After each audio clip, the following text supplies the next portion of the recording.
thing that I love doing is reading about the lives of the saints. And in the saints, we see a great diversity of stories. We see saints who were nuns, we see saints who were monks, we see saints who were missionaries. But the one thread that runs through the life of every saint is that they loved God with their whole heart. And that was manifest in a life of deep prayer, but it was also manifest in how they lived their life. It was manifest in the virtues that they lived out. Now, a virtue is just a habitual inclination towards the good. That means it's really just a good moral habit. A habit means that we're able to do something easily. You know, if you walk to get the mail every morning at 8 in the morning, then after you've done that for 5 years, when you wake up the next day, it's just easy to get out of bed and go and walk and get the mail. But if you've never done that before and it's a cold winter's day, you may have to kind of motivate yourself to be able to do it. Habits are formed by doing things over and over and over, and they make it easy for us. Well, virtue is just something in the moral life that becomes easy for us because we've done it over and over and over again.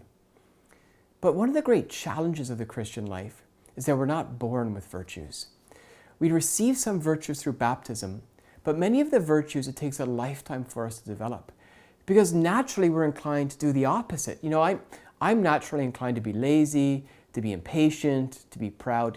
In other words, not to live in a way that conforms not only with God's will for me, but God's desire for me. I don't always want to live in accordance with the things that are good for me. It's good for us to be virtuous because when we're virtuous, we become beautiful people. Think of your friends. Oftentimes we choose our friends based on how virtuous they are. In other words, who wants to be friends with someone that's a liar? Who wants to be friends with someone who is unjust or unmerciful?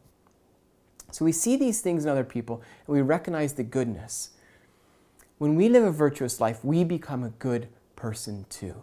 But because of concupiscence, because we're naturally inclined to do the opposite, we have to take very serious the challenge that's presented to us in living a virtuous life. So if there's areas of our life where we struggle to be virtuous, the only way to become virtuous is to actually just by doing what is good. So that almost sounds like circular logic, but here's what it means. If virtue is a habitual inclination towards the good, that means if it's this good moral habit, we need to do good things over and over and over to build that habit. But when we start, it's really difficult because we don't have that habit. So if I'm a miserly person, I'm not generous with anyone, and I need to become a virtuous person, that means I need to start being generous. But at first it's really hard because my habit is actually a vice. It's inclining me to do the opposite. It's inclining me to focus on myself, to keep things to myself, not to be generous with God or with my wife or my children or with my friends. But I have to break that habit. And as we all know, habits are always hard to break and they're always hard to build. So if I have a bad habit, the only way to break that habit is to start choosing what is good. If a miracle were to happen tomorrow with regards to your spiritual life, what would that miracle be? Is a miracle really required for that change to happen? I recently had a body fat scan done. I've been trying to get in better shape, and so I wanted to know what my starting point was. And it was actually quite a rude awakening. When I got the results of my scan, I found out I wasn't just a little bit doughy, a little bit out of shape. I was actually in the category of obesity. I was pretty shocked. I mean, in undergrad, I was a kinesiology student, which is phys ed. I used to be in pretty good shape, but over time, my lifestyle and my habits caught up with me, and I found myself in a place that I was surprised to be. Researchers posit that 60% of the choices we make in a given day aren't really choices in the full sense at all. They're just habits. They're things that we're comfortable doing. And when I looked at my habits around eating and exercising, I realized there were a lot of things that I needed to change.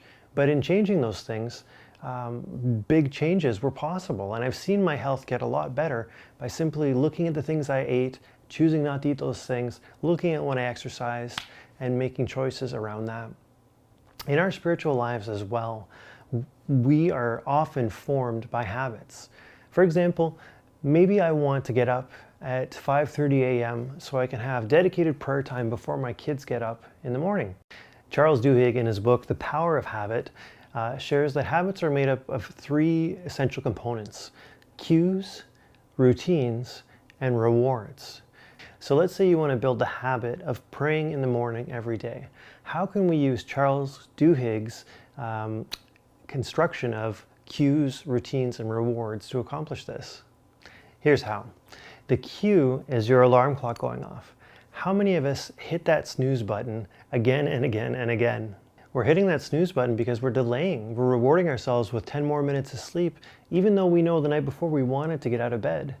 So we need to look at the routine of what we're doing when the alarm first goes off, and we need to look at how can we make it almost easy and seamless to start that routine of getting up and praying. And so we need to look at, I mean, in my own life, my wife and I, we look at things like preparing our clothes the night before, preparing the space to pray, having your Bible ready, having your journal ready. I even put out my coffee mug and my instant coffee so that it's all there and so easy to get to in the morning, so that I have less excuses and reasons not to follow through with my routine. And the reward is that prayer time. I covet that time. I desire to be with God in the first moments of the day. That's the best time I find to sit in silence and to dwell on Him and ask Him for the things I need in my life and to listen to Him. Now, there's lesser rewards that prevent us from getting to where we want to be. Now, one example would be the night before, maybe we're watching Netflix and we just feel like we deserve it. We just feel like we've had a long day and we just deserve one more episode of whatever show we're watching. Well, that's actually a lesser reward than what we really want, which is our prayer life with God. So we need to look at those kinds of routines and ask, how can we put the first things in the first place? So what it all boils down to is remembering what's most important and the why behind we're doing what we're doing. Fundamentally, we don't really care about TV shows as much as we care about being holy, being close to God so that we can be the people He wants us to be and to impact the world for good. We know that our evangelization efforts depend upon us being committed to God and to our holiness. So we need to put that prayer time first and put other lesser rewards beneath that. One of the good news about habits is that they actually get easier over time.